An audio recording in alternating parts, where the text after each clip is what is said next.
कहेला कि कीन के ले आइल बानी नया हो, सेटवा झारी के आंगन में आया हो। कहेला कि कीन के ले आइल बानी नया हो, सेटवा झारी के आंगन में आया हो।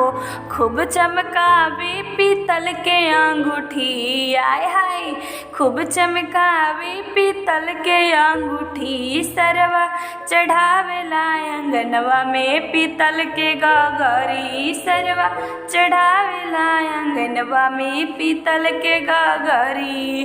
खोल के डिब्बा के सोना दिखावे हो, सिकड़ी चढ़ा के वो मुहवा बनावे हो।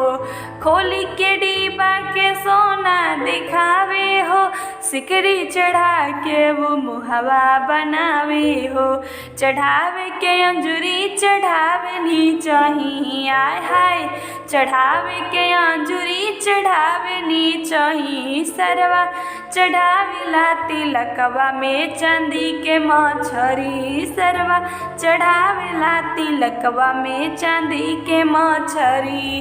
कहेला कि कीन के ले आइल बानी नया हो, सेटवा झारी के आंगन में आया हो।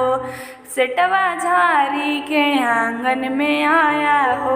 खूब चमकावे चांदी के अंगूठी, आय है खूब चमकावे चांदी के अंगूठी। सरवा चढ़ावेला अंगनवा में पीतल के गगरी। इसी तरह के भारतीय भोजपुरी गीतों को सुनने के लिए हमारे चैनल को सब्सक्राइब कीजिए और इसमें जो भी कमी हो उसे कमेंट में ज़रूर बताएं। ये वीडियो अगर आपको पसंद आए तो लाइक करें। धन्यवाद।